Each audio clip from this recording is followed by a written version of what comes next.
everyone, and welcome to Another Bite, where we rewatch the most innovative and intriguing pitches from Shark Tank.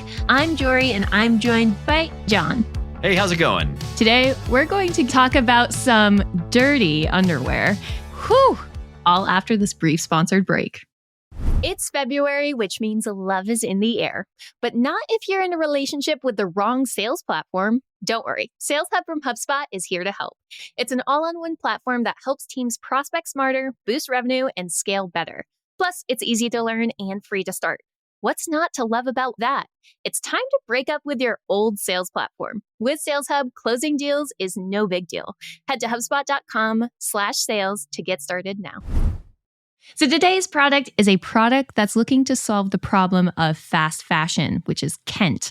Stacey Grace and Jeff Grace are coming to us from the first live filmed episode of Shark Tank in season 14. Kent is a compostable underwear and fabrics company that is 100% organic. Plant your pants. It's going to take 90 days to turn these underwear into very nutrient-rich soil, stronger and softer than our normal underpants, according to Stacey. So it's really looking to turn fashion into fertilizer. They come to the Sharks asking for $200,000 for a 5% stake, which rounds out to about $4 million in terms of valuation.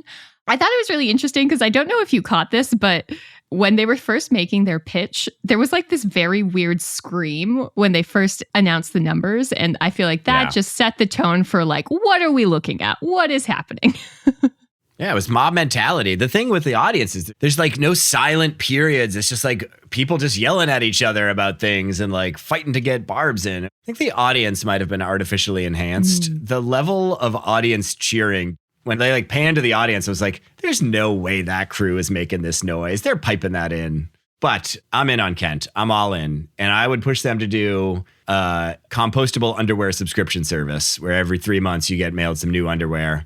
And then I think you could justify your $4 million valuation. I think the Sharks did the right thing trying to get them down a bit, but I would pay a premium for that. That like aligns with the values that I think I want to have in the world. And I love the idea of trying to support that sort of cause. So like I'd pay a premium for that. And especially learning they're softer and more durable than normal underwear. And like seeing the proof on the Shark, they were all like, whoa, this is awesome. So I think I'm going to order some. Interesting.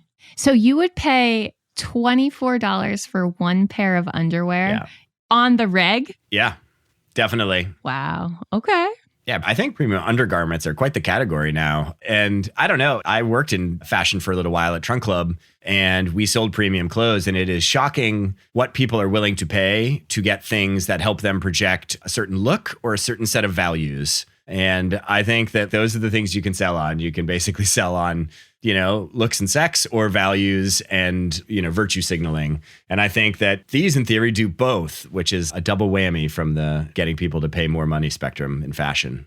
And I think that's also important to consider because Stacey, one of the founders, mentioned that she had been in fashion for 10 years. And like the differentiation from even sustainable brands with the lack of microplastics in their, their trade secret underwear, not patented, but trade secret underwear.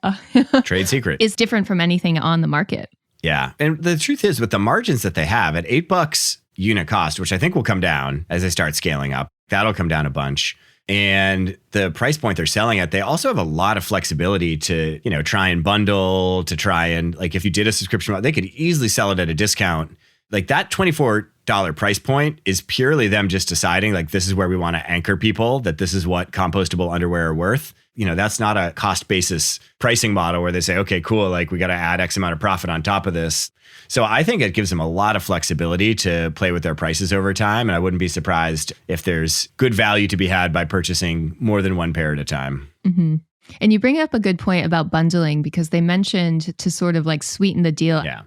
Because of the mission behind this company, all of the Sharks really sat up. They were like, this seems like something we could definitely sell. And whether or not it's virtual signaling or it's something that the consumer really believes in, it could make a lot of money. Building on that, the founder story is incredible. Mm-hmm. Like these other guys come in and they're like, I'm a failed actor turned real estate mogul who wants to sell some lobster. Some lobster. Who's got a guy. And she's like, well, I worked in fashion. I saw the waste. I had a passion about it. No one would believe in me until I met my future husband, and now we have a baby, and that's the reason we have to do this, because that baby needs a better world. I was like, that baby does need a better world, and my underwear could help. Great founder story. They sold Jon, so that's good. Yeah. This one definitely just falls in the category of, and you saw this from the sharks, like literally the only thing people had issue with was the valuation. Mm-hmm. Mark tried to find an objection with like, oh, but like people don't have compost. Like, oh, they're not going to mail you their underwear. And I was like, that doesn't matter to whether people are going to buy it. People are going to buy it because they think they're going to compost. If they never compost, it's not going to change anything about the sales. But that's why the only objection that the sharks really had was around valuation. They were like, listen, 4 million is just like, it's not happening. You don't have the proof of it. And so they just negotiated down on that. And I think they got to like a pretty good point. Did it end at 15% for 200K? With Damon, yep. Yeah. So that's basically like at the margins they're running. What's that? That's like, 3 to 4x EBITDA or something like that. So it's like, that's not that bad of a deal actually. And I think the company will actually do well, especially if their Nordstrom distro goes well. And especially if they can continue to merchandise into premium channels. Nordstrom's perfect for it. Mm-hmm.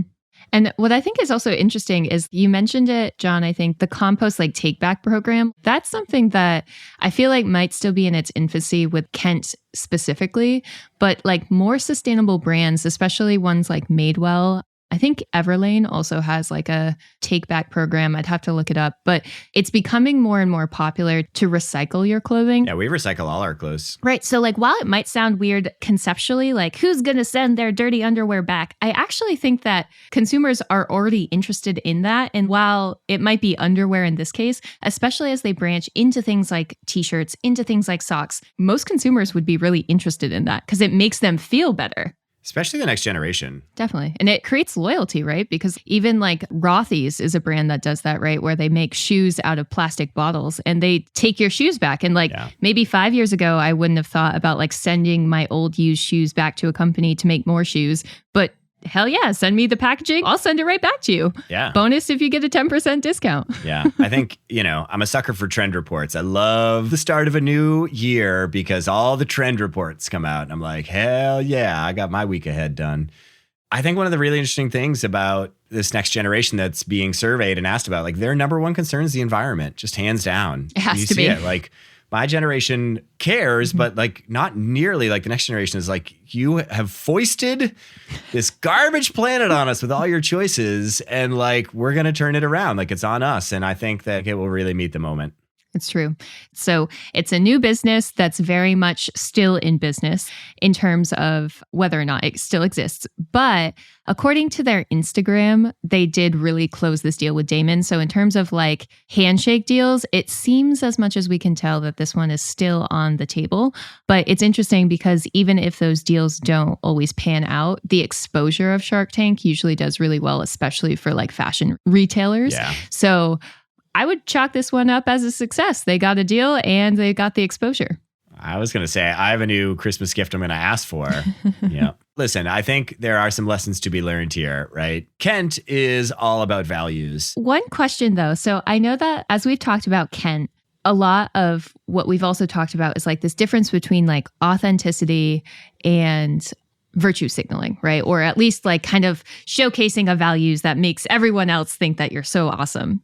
I'm a skeptical consumer. At the end of the day, do you think that the folks at Kent are coming to the show because they really believe in their company or because they're doing it for clout and they want to sell underwear for $24 a pop? Yeah. I mean, this is not an altruistic business. They're selling underwear at a 65% margin.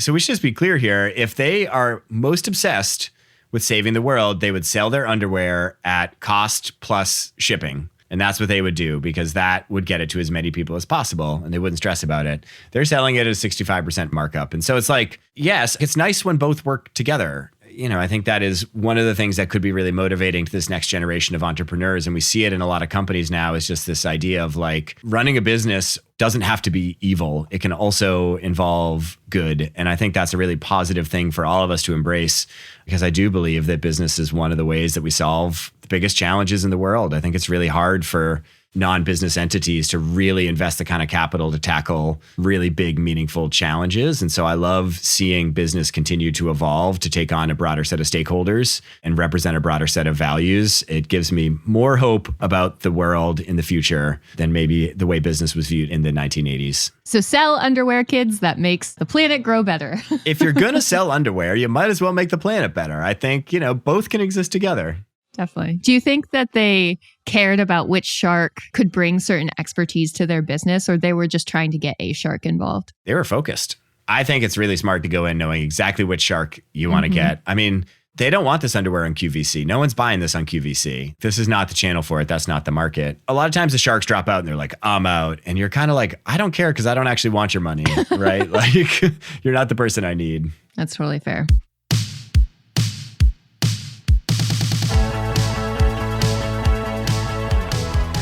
Production for today's episode was brought to you by Arie Desormeaux. Editing comes from Robert Hartwig and support from Alfred Schulz.